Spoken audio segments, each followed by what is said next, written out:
tey dañoo ñëw pour màggal lu ñuy tuddee journée de l'enfant africain benn journée la boo xam ne depuis 1976 la ñuy fàttaliku xale yoo xam ne moom lañ booboon foofu ca dëkku Afrique du Sud. lu tax ñu booboon leen xale yi dañ doon revendiquer seeni droit surtout ñu ne dañoo bëgg a am éducation de qualité parce que peut-être jamono googu jàng bi demeewuloon noonu grève yi bëri woon nañ amuloon infrastructure amuloon yenn ressources yoo xam ne waroon nañ ko teg pour xale yi ñu mun leen a toppatoo mun leen la yore ci wàllum éducation bu baax ci loolu lañ génnee di revendiquer loolu gars yi boom leen moo tax depuis boobu ñu ne depuis 1991 ñu ne dañuy màggal journée de l'enfant africain pour commémorer ces enfants qui sont des martyrs. donc xale yooyu ñoom la ñuy ñëw pour sargal ñoom la ñuy ñëw pour fàttali pour wane ne ah am na lu am njëriñ loo xam ne moom lañ doon xeex parce que tey buñ bëggee xale yi doon ay mag yi am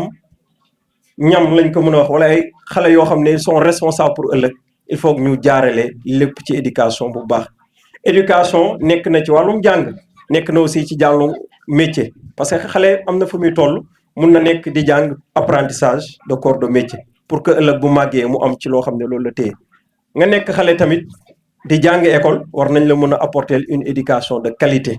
parce que ëllëg xale yi ñooy yori réew mi dañuy ne l'éducation wala l'avenir d'un pays passe par les enfants passe par les jeunes moo tax on doit mettre les moyens qu'il faut investir sur ces enfants pour que ëllëg ñu mën a doon ay xale yoo xam ne ce sont des enfants des jeunes ou bien des adultes futurs responsables qui vont prendre en charge leur propre pays loolu lañ doon revendiquer ñu boom leen moo tax nag chaque année pays yëpp dañuy fàttaliku loolu noonu xewoon Afrique du Sud moo tax ñuy tuddee journée de l'enfant africain loolu moo tax tey jii SOS Village d'enfants à travers les unités qui la composent le RF des Parcelles Assainies dem fee ba Pikine Pakop dem ba au niveau de la prise en charge alternative ñu boole suñuy doole boole suñu kàttan boole suñuy xam-xam pour ñëw ànd ak xale yi àggali bés boobu noonu ñu tuddee journée de l'enfant africain donc tey jii moo tax ñu organiser ko fii di remercier ñëpp ñu ci dugal seen loxo fii délégation yi ñëw nañ pour wane ne ànd nañ ak ñun ñëpp pour màggal lu ñuy tuddee journée de l'enfant africain. maa ngi tudd Adja Maguette Amar man maay meeru xale yi nekk ci Parcelles Assainies conseil municipalu xale yi mi ni am 76 conseillers yoo xamante ni man mii mairesse am na 12 adjoints am na tamit 18 commissions yoo xamante ni ay président de commission ñoo leen diriger monsieur le maire Aboubacar Jamil Sané mooy maire Parcelles Assainies moom de teg na espoir ci conseil municipal xale yi teg na ci suñu disposition ay moyens yu nécessaire pour suñu conseil municipal des enfants bi mu baax te mu jour bii nii mooy planification et budgétisation des droits de l'enfant progrès depuis 2010 ñun xale yi dañoo war a defaraat suñu avenir ngir Parcelles Assainies fii yeg ñuy màgg ñu traité ko ba mu baax ñu saxal ci ay garab fii nii laa leen di bàyyee. Je suis conseiller municipal et président de la commission éducation, formation et insertion. Et je suis en outre aussi coordonnateur du conseil municipal des enfants. Et je suis aussi coordonnateur de l'ONG Enfance et Paix. Moi, ñi am les écoles CREC. Pour dire que pratiquement ma vie tourne autour des enfants, des jeunes et des adolescents. Et aujourd'hui, c'est un réel plaisir d'être là avec vous pour célébrer cette journée. On devrait faire vraiment beaucoup de tapage. Journée Bini, elle ne devrait pas passer inaperçue. État bi daf ci war a teg loxo bu baax a baax a baax. Parce que pratiquement, tout mon combat, c'est ça. C'est travailler à mettre sur pied un capital humain de qualité.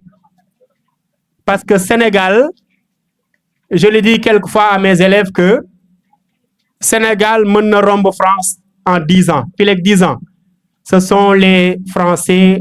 les Belges ñoom ñooy wut visa pour ñëw Sénégal liggéey. Pourquoi je le dis? Parce que ñun qui sommes dans la géopolitique xam nañu ko leer na naññ ci ñun. Peut-être c'est pas encore très clair dans la tête des Sénégalais mais ñun xam na ni lu mën a nekk la parce que on a tout ce dont nous avons besoin pour ñu développer. Toutes les ressources sont là. Muy pétrole bi ngeen di dégg muy or muy gaz muy toutes les ressources qui ont permis le développement de l'Europe et de l'Amérique ressources yooyu yëpp ñu ngi fii. Et pendant ce temps le continent européen ak américain ñoom seen ay ressources jeex na ñun suñu ay ressources ñu ngi doogay feeñ. Mais ce qu'il nous faut c'est quoi? C'est maintenant une population qui soit à mesure de gérer ces ressources-là. Pétrole bi kese mën na développer Sénégal pétrole bi kese parce que yéen nga dégg ñuy wax Qatar amul beneen matière première bu dul pétrole. Et pourtant il y a moins de 100 ans ñoom désert la ñu woon désert xam ngeen le désert de Sahara non le désert de l'Arabie aussi désert mooy désert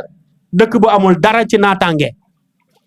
En moins de 100 ans ils ont su être parmi les pays les plus beaux ñoom parce que dañu am pétrole ñun pétrole moo gën a tuuti ci lu ñu am mais ce qu'il nous faut seulement rek mooy ñu préparer suñu jeunesse à ce que bu ñu màggee ñoom ñuy gérer seen bopp ressources naturelles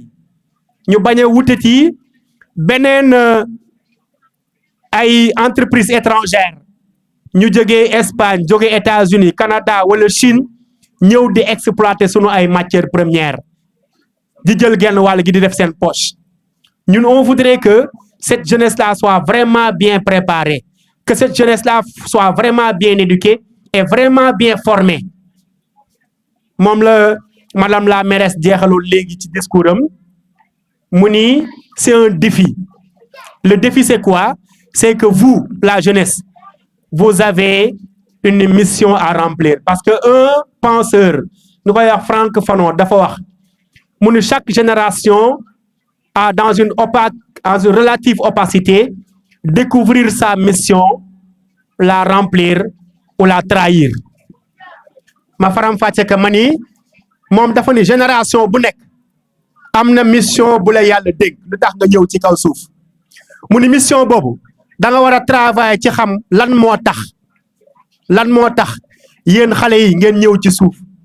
Est-ce que pour foo la tàccu woy dem seen yoon déedéet parce que vous avez une responsabilité da ngeen war a màgg da ngeen war a am ay doom ba pare mag ñi dañuy dem bàyyi leen ak réew mi ngeen am devoir de développer ce pays là mu ni bu fekkee xam nga sa mission ba pare yow yaa ci des nag soit nga remplir sa mission soit nga trahir sa mission. Donc voilà pourquoi man j'exhorte toujours la jeunesse. Je m'adresse à elle partout à travers ce pays-là pour les pousser à avoir le courage qu'il faut pour affronter son destin mais aussi préparer son avenir comme il le faut parce que Sénégal dafa war a développer ba dootu ñu ñee benn réew ci àdduna. Moo tax cette journée-là c'est une journée que j'avais manqué les fois passées monsieur Maurice mais je m'engage à vous accompagner pour les prochaines années. Et aussi, je vais faire un rapport à monsieur le maire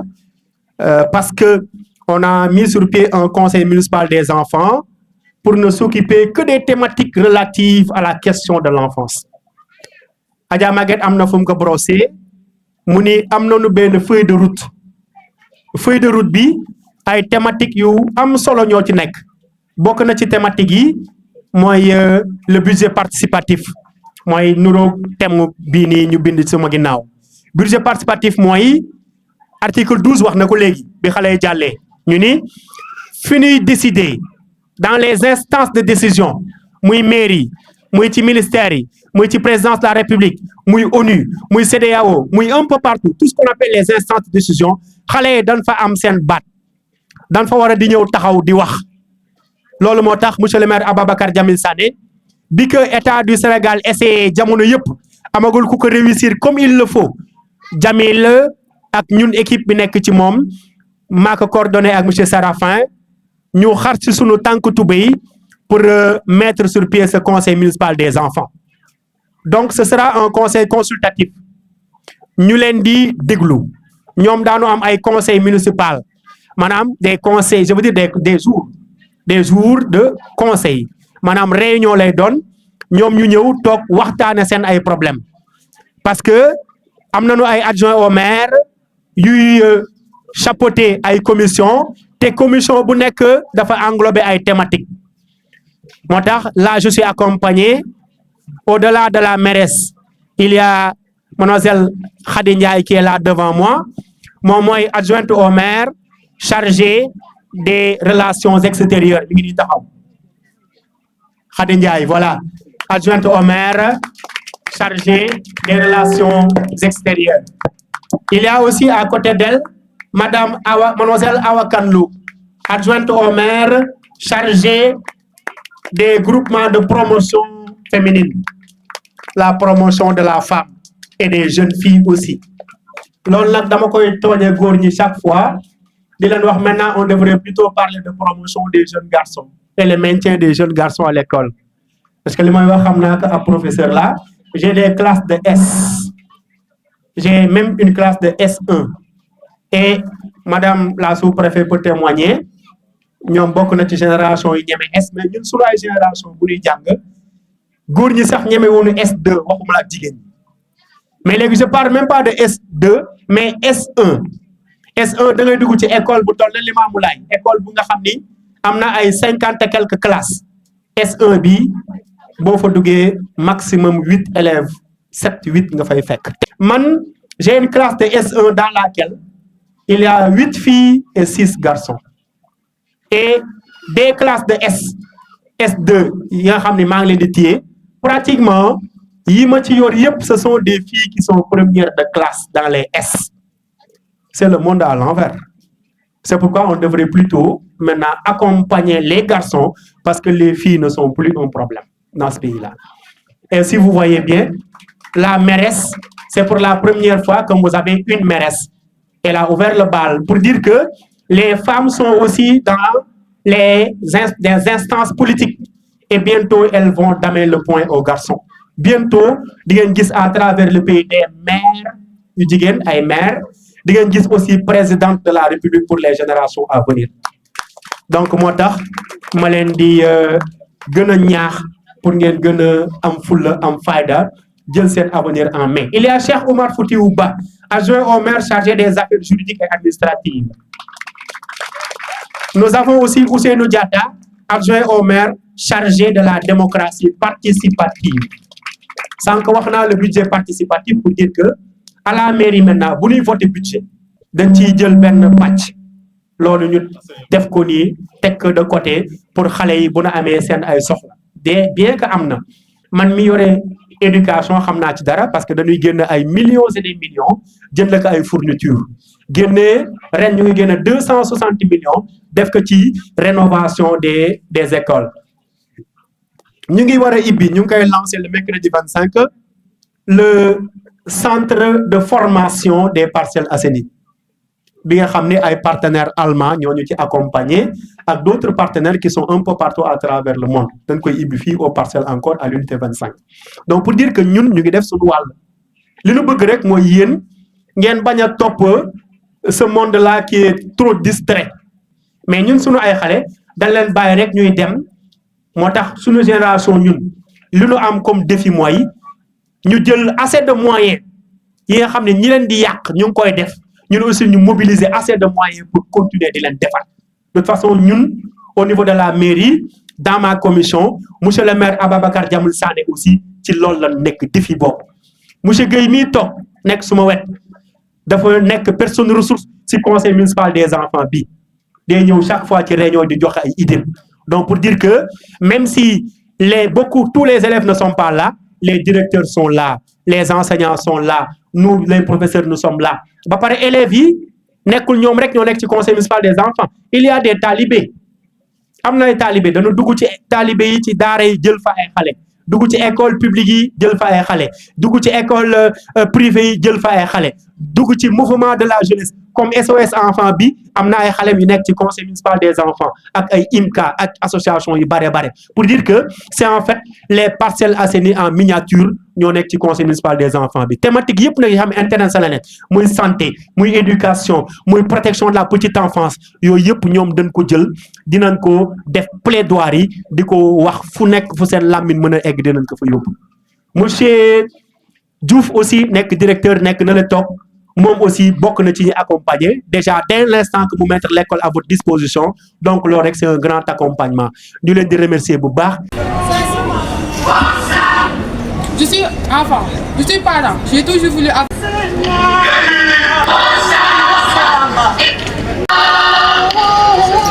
En Afrique du Sud, des milliers d'enfants ont marché ce jour-là, c'est un rêve. apprendre malgré tout. En 2023, je suis née différente mais pas inférieure. Je veux convaincre.